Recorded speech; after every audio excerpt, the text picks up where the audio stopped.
He washed his soiled hair and cleansed his royal garments, shook free his locks against his back. He shed his filthy clothes and donned clean ones, wrapped himself in a cloak tied with a sash. When Gilgamesh had placed his crown upon his head, the Princess Ishtar raised her eyes at the beauty of Gilgamesh. Come, Gilgamesh, be you my consort, and as a gift grant me of your fruit. Be you my husband, and I will be your wife. I will harness for you a chariot of lapis lazuli and gold, whose wheels are gold and whose horns are amber. You will drive storm demons as giant mules. Enter our house in the fragrance of cedars. When you enter our house, threshold and footstool will kiss your feet. Kings, nobles, and princes will bow low before you. They will bring you the bounty of hills and plains as tribute. Your goats will bear triplets, your sheep twins. Your donkey under load will outpace the mule. Your horse at the chariot will be famed for its swiftness. Your ox under yoke will know no rival. Gilgamesh opened his mouth to speak, saying to the Princess Ishtar, "If I were to take you in marriage, should I neglect garments for my body? Should I neglect food for my hunger? Would I ever eat bread fit for a god? Would I ever drink ale fit for a king? Why would I take you in marriage?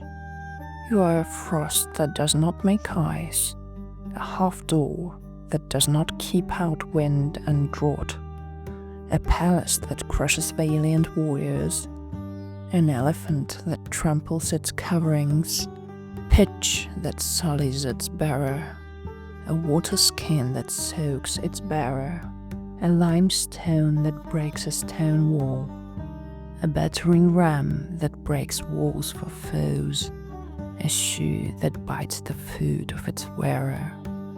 Which of your husbands has endured forever?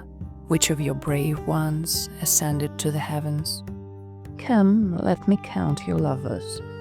As for Tammuz, the husband of your youth, for him you ordained unending wailing year after year. You loved the colorful hoopoe, you struck him and broke his wing.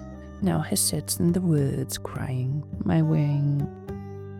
You loved the lion, perfect in strength. You dug for him 7 and 7 pits. You loved the horse, steadfast in battle. Whip, spur, and lash you ordained for him. To gallop 7 leagues you ordained for him. To drink muddy water you ordained for him. For his mother, Silily, you ordained unending wailing. You loved the shepherd, the herdsman, the herder, whoever heaped glowing embers for you, and daily slaughtered a kid for you. You struck him and turned him into a wolf. His own herd boys now drive him away, and his dogs bite his thighs. You loved the Shullana, your father's gardener, whoever brought you delectable gifts, and daily brightened your table. You raised your eyes at him and approached him. "Oh, my Shullano, let us taste of your vigor. Extend your hand and touch our vulva." A Shullana said to you, "Me? What do you want of me? Did not my mother bake for me? Have I not eaten? Should I taste the bread of scorn and insults? Could rushes shield me from the cold?" As you heard this word of his, you struck him and turned him into a frog. You set him in the midst of his garden. No longer does the sweet pole rise, nor the bucket descend. And if you love me, you will treat me like them. When Ishtar heard this, Ishtar grew furious and ascended to the heavens. Ishtar went weeping before Anu, her father. Before unto her mother her tears flowed. "O father, Gilgamesh has slandered me over and over. Gilgamesh has scorned me, scorned and insulted me."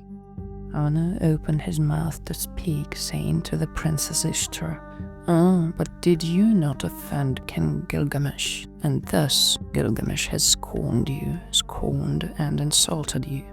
Ishtar opened her mouth to speak, saying to her father Anu, "O father, give me the bull of heaven, that I may slay Gilgamesh in his dwelling. If you do not give me the bull of heaven, I will smash the netherworld down to its base. I will bring devastation upon the world below. I will raise up the dead to eat the living. I will make the dead outnumber the living." Anu opened his mouth to speak, saying to the princess Ishtar, "If you want of me the bull of heaven, for 7 years let the widow of Uruk gather chaff. Let the farmer of Uruk raise hay." Ishtar opened her mouth to speak, saying to her father Anu, "For 7 years has the widow of Uruk gathered chaff. The farmer of Uruk has raised hay. I will show him the wrath of the bull of heaven." When Anu heard these words of Ishtar, he placed in her hand the nose rope of the bull of heaven. Ishtar took him and led him away. When he reached the land of Uruk, he dried up the marshes, the reed beds, and the woods. He went down to the river and lowered the river by 7 cubits. At the snort of the bull of heaven, a pit was opened. 100 men of Uruk fell in. At his second snort, a pit was opened. 200 men of Uruk fell in. At his third snort, a pit was opened. Enkidu fell in up to his waist. Enkidu leapt out and seized the bull of heaven by the horns. The bull of heaven spewed spittle into his face. He cast dung over him from beneath his tail. Enkidu opened his mouth to speak, saying to Gilgamesh, "My friend, we boasted of our strength in the city. How shall we answer to the thronging people? My friend, I have seen the might of the bull of heaven, fathomed his strength and learned his ways. Once more I want to see the might of the bull of heaven.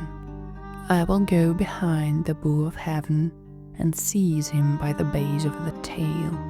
I will place my foot upon his hock. Then you, like a skilled and valiant butcher, thrust your knife between neck, horns, and paw." Enkidu circled behind the bull of heaven and seized him by the base of the tail. He placed his foot upon his hock. Then Gilgamesh, like a skilled and valiant butcher, thrust his knife between neck, horns, and paw. After they had slain the bull of heaven, they pulled out his heart and set it before Shamash. They stepped back and prostrated themselves before Shamash. The 2 brothers sat down. Ishtar climbed upon the wall of Uruk the sheepfold. She jumped in anger and hurled forth a cry. "That Gilgamesh who insulted me has slain the bull of heaven." When Enkidu heard these words of Ishtar, he tore out the shoulder of the bull of heaven and hurled it at her. "If only I could grasp you, I would do the same to you.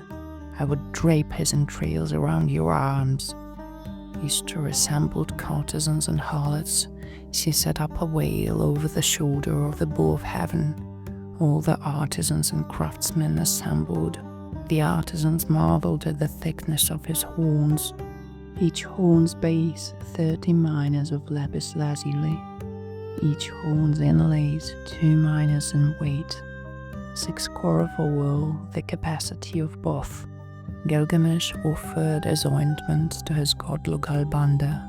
He brought the horns in and hung them in his bedchamber. They washed their hands in the Euphrates, then embraced one another and went away.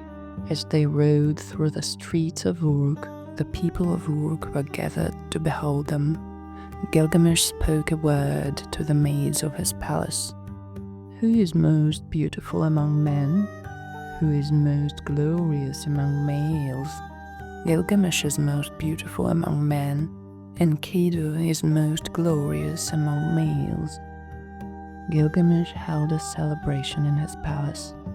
The men lay down asleep in their beds at night. Enkidu lay down and had a dream. Enkidu arose to reveal the dream, saying to his friend,